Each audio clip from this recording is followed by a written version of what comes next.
seja bem-vindo a mais uma aula de análise e projeto de software. Nessa aula 3, eu vou estar abordando para vocês sobre o processo cascata, ou também conhecido como waterfall. Bem, pessoal, após ter feito um balanço geral sobre processos e artefatos, de documentos relacionados a cada etapa dos processos, a partir de agora, nós vamos estudar e nos aprofundar em cada processo e em cada artefato que foram destacados por mim. Eu deixei claro para vocês que existem vários processos, existem vários modelos, e eu destaquei alguns, o que eu considerei como os principais. Bem, nós vamos seguir uma ordem, onde primeiro iremos estudar cada processo, ou seja, hoje nós vamos estudar o cascata, em seguida o UP, depois o XP e depois o Scrum. Em seguida, na etapa 2, aí nós vamos ver cada artefato, ou seja, cada modelo. O modelo de visão geral, o diagrama de casos de uso da OML, o caso de uso expandido ou textual, a gente pode chamar ele também de textual, ou detalhado também, o diagrama de atividades, o diagrama de máquina de estados, o modelo conceitual e o diagrama de classes. E aí, por fim, na etapa 3, vamos aplicar tais conceitos em um estudo de caso, onde cada equipe escolherá livremente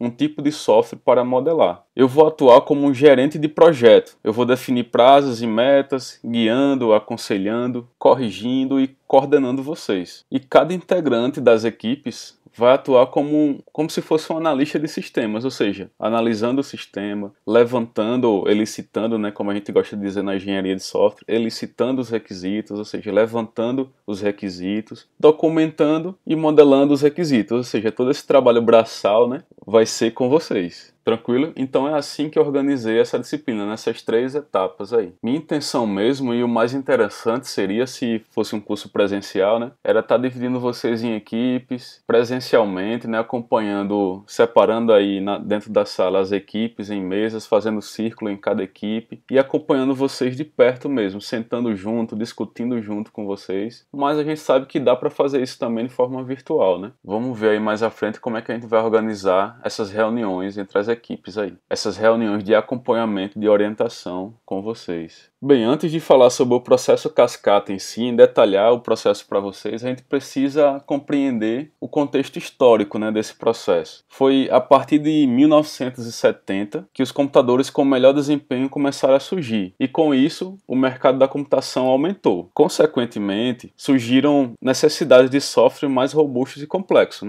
já que os computadores melhoraram o desempenho. E aí foi a partir daí que houve a necessidade de estudar as melhores formas de se planejar o desenvolvimento de um software de sucesso. E aí o que seria um software de sucesso? Seria atender fielmente aos desejos do cliente, em menos tempo e com menos custo. Isso seria um software de sucesso. Atender os desejos do cliente em menos tempo e com menos custo. Isso começou a virar um gargalo nessa época, aí, na década de 70. Pois se você parar para pensar, um software mais complexo, ele é mais difícil de ser completamente entendido e documentado em sua totalidade, Porque os prazos e erros também aumentam à medida que vai aumentando essa complexidade. E com eles, aí vem o aumento dos custos, que esse é o principal, A principal preocupação é o aumento dos custos. Portanto, na década de 70, muitos especialistas da engenharia de software começaram a corrida da busca desenfreada por metodologias de sucesso. Tudo para fazer, ou para trazer, melhor dizendo, ordem ao caos que estava sendo gerado. Buscando na sua própria experiência, ou vivência,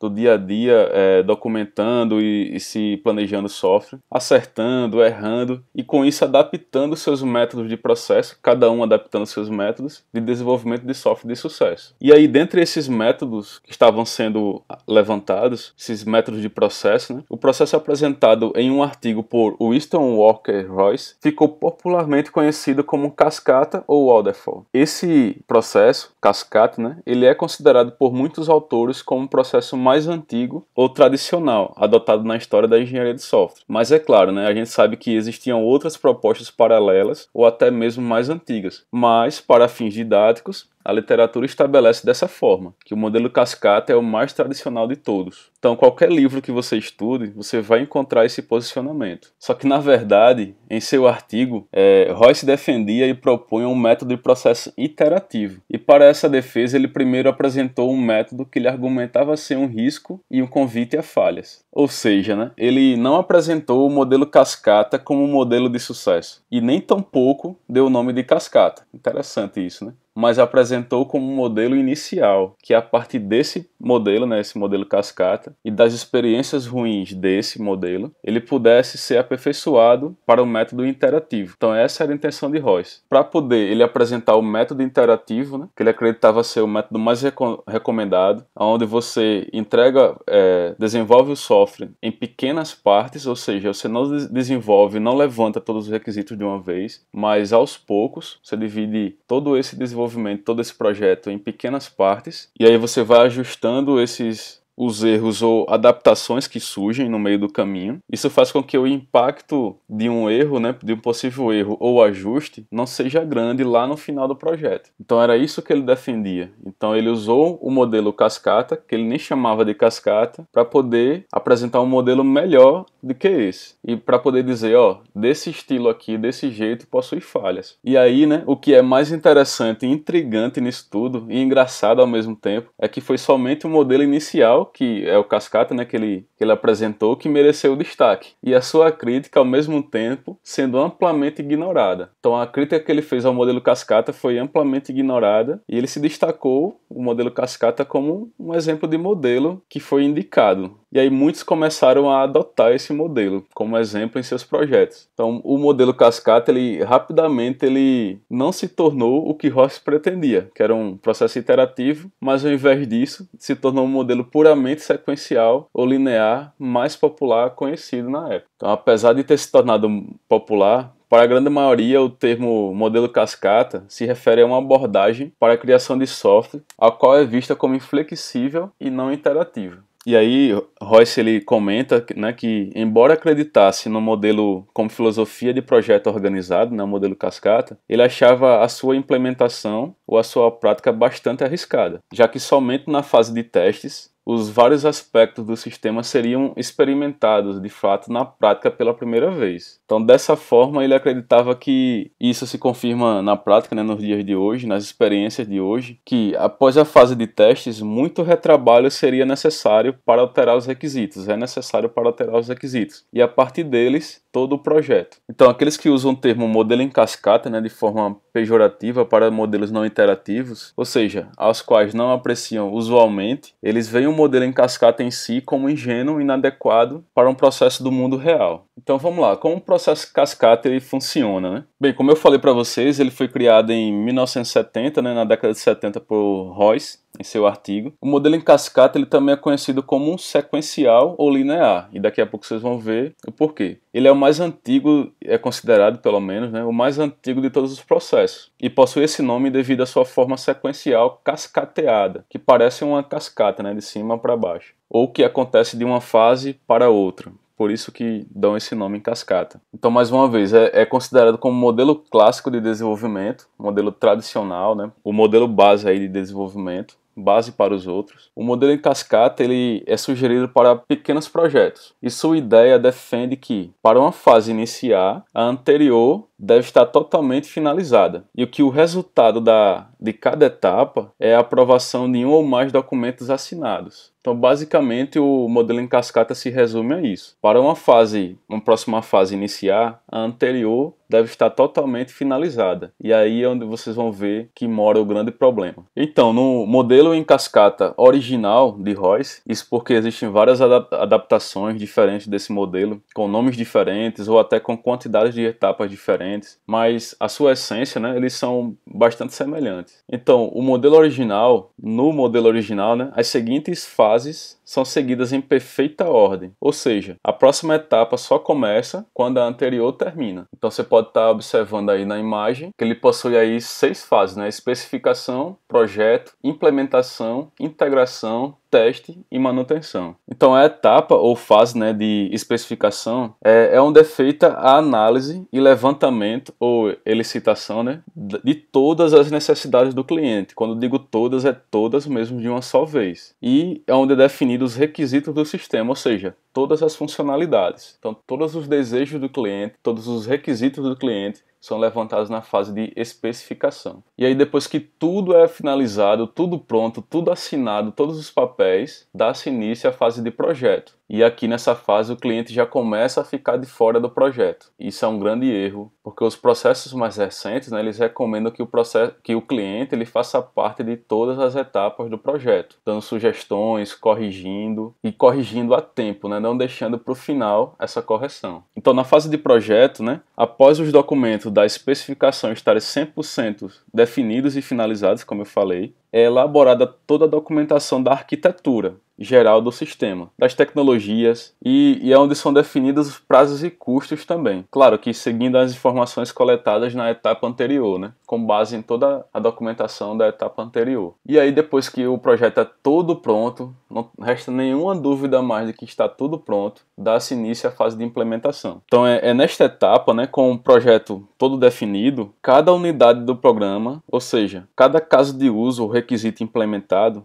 e aí é nessa etapa, né, de implementação que cada unidade do programa, ou seja, cada caso de uso ou requisito é implementado, é codificado, né, de fato. E aí cada caso de uso ele pode ser alocado para vários programadores simultaneamente. Então é repartido entre os programadores, né, esses requisitos, esses casos de uso. Cada um fica com uma pequena parte dessa programação. Então é isso, cada programador ele pode ficar responsável por programar uma parte ou requisito do programa. Isso aí em outros processos não acontece bem assim. Acontece também em outros processos de o mesmo caso de uso ou o mesmo requisito ser programado por vários programadores ali trabalhando juntos ao mesmo tempo naquele requisito. Já que em outros processos melhores e iterativos, né, é desenvolvido cada requisito por vez de forma completa, né, seguindo todas as etapas completas, entregando para o cliente, mostrando a ele como é que está funcionando aquele requisito. Depois que o cliente valida aquele requisito, aí vem mais outro requisito. Vocês vão ver isso nos próximos processos. É porque fica praticamente impossível falar do cascata sem falar das melhorias, né? Então, eu acredito que foi até isso que Royce apresentou em seu artigo. Por isso que em seu artigo Royce apresentou as duas formas, né? O modelo ruim, cascata, e o modelo bom, que era o interativo, que realmente era a proposta dele. Beleza, depois da implementação, começa a fase de integração. Ou seja, o que é essa fase de integração, né? É onde todas as unidades, né, ou requisitos que foram espalhados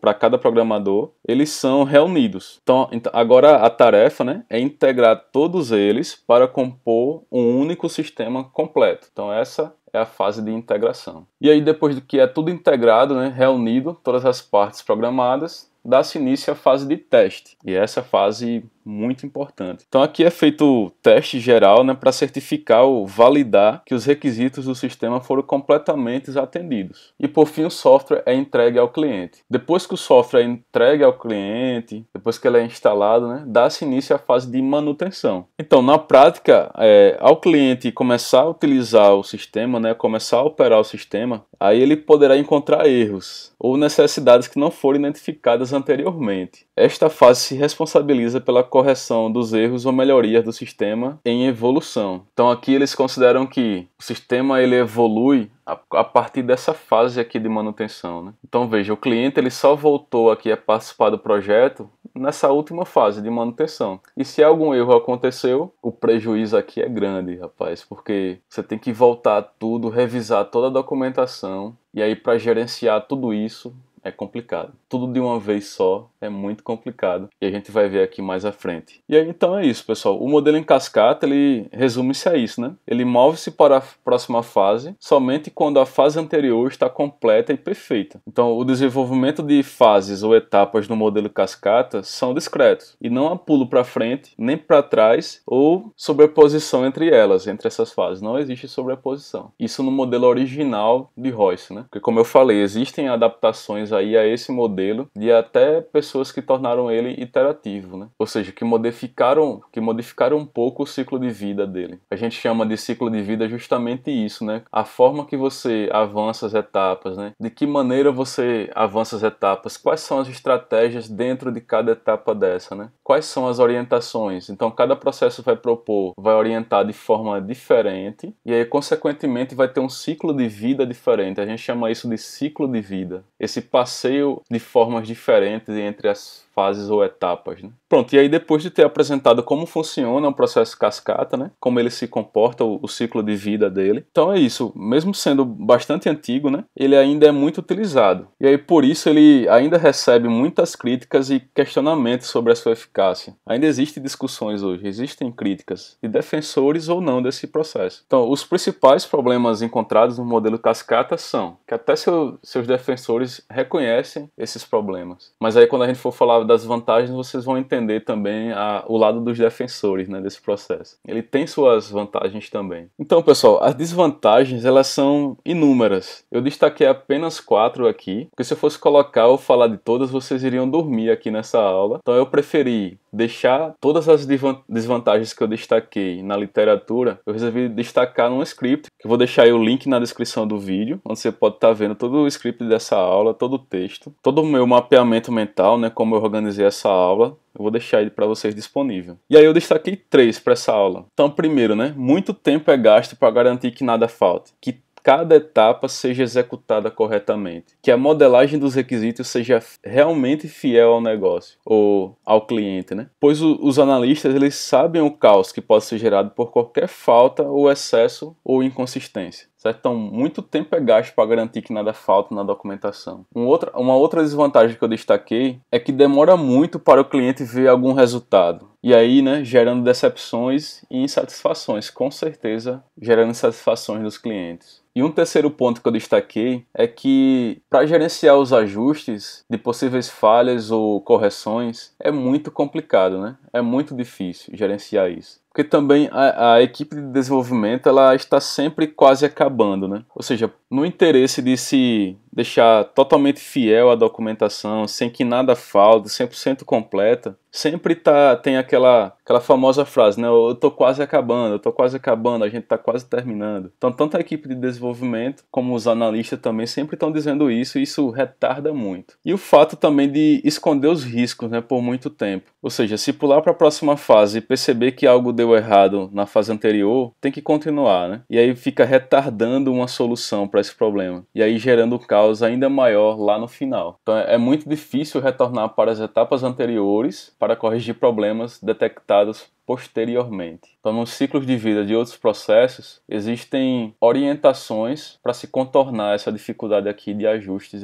e de gerenciamento de ajustes. Então, mais uma vez, né, é muito difícil retornar para as etapas anteriores para corrigir problemas detectados posteriormente, porque aí já se produziu todo o sistema e agora gerenciar os ajustes no projeto sem ter que refazer e revisar tudo torna-se praticamente impossível, né? Então, todos os autores dizem que no processo cascata você tem que voltar tudo, revisar tudo de novo, cada etapa daquela por inteiro, e aí retarda mais ainda, e com isso, mais custos. Então, resumindo, o modelo em cascata não foi elaborado para lidar com mudanças. Resumindo tudo, pessoal, o que mais se fala, o que mais se bate num processo cascata é isso. Ele é intolerante a falhas. Ele não foi criado, não foi elaborado para lidar com as mudanças. E aí, depois de tudo isso, né, acreditem ou não, existem vantagens no modelo cascata. Mesmo em meio a todo esse caos que pode ser gerado, né, pelo modelo linear ou sequencial, ou cascata, que é mais conhecido, dependendo do projeto,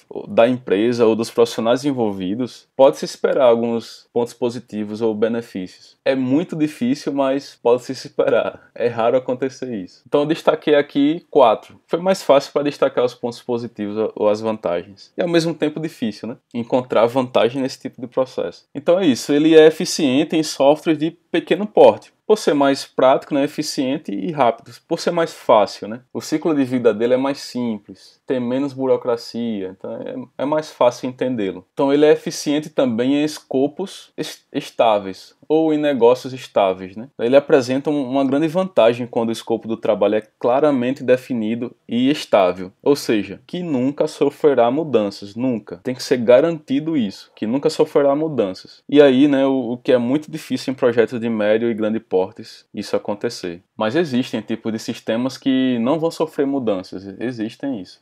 E até mesmo sendo de médio e grande porte, pode existir também. Só que é muito raro, como eu já disse para vocês. Então eu destaquei outra coisa também, né? Ele pode ser mais simples e útil quando o pessoal envolvido, né, que vai trabalhar nesse projeto, é fraco tecnicamente, quando a equipe é inexperiente, né? Então pode ser uma solução aí para equipes inexperientes, por ser mais simples, né? E aí um fator interessante também dele é que quando precisamos fazer adaptações ou aperfeiçoamentos em um sistema que já existe, por exemplo, quando temos um sistema já pronto e precisamos fazer uma adaptação, e aí porque, por exemplo, alguma lei governamental foi alterada ou criada, ele pode ser útil. Ou seja, já existe uma documentação do sistema bem definida, esse sistema ele já foi feito, todo o processo grande dele, né, já foi feito, e é só para fazer uma adaptação, uma correção. Então ele pode ser seguido. E é isso, também podemos utilizar o modelo cascata quando o software necessita de uma nova funcionalidade, como eu falei, né, uma nova correção ou uma nova funcionalidade, onde os requisitos são bem definidos e estáveis e não mudarão. E aí as minhas considerações,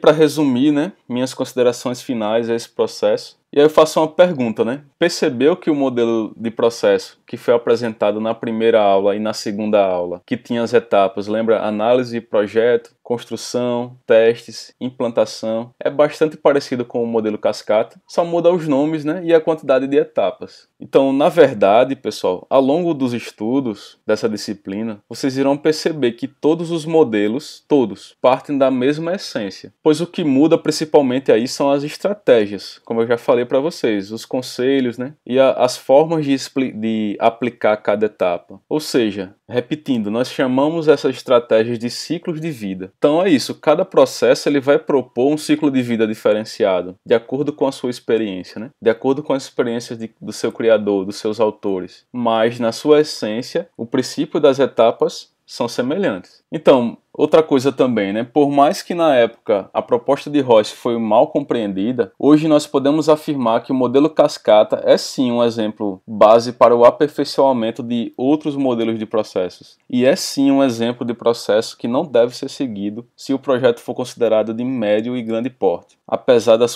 de algumas vantagens que ele tem, né? Na maioria dos casos, ele não vai ser recomendado e ele não vai ser aplicado. Mas precisamos começar estudando ele para que a gente entenda os benefícios dos próximos processos que são recomendados. Então, portanto, nas próximas aulas nós veremos os ciclos de vida de outros processos considerados de sucesso para projetos de médio e grande porte. Então, até a próxima aula, pessoal.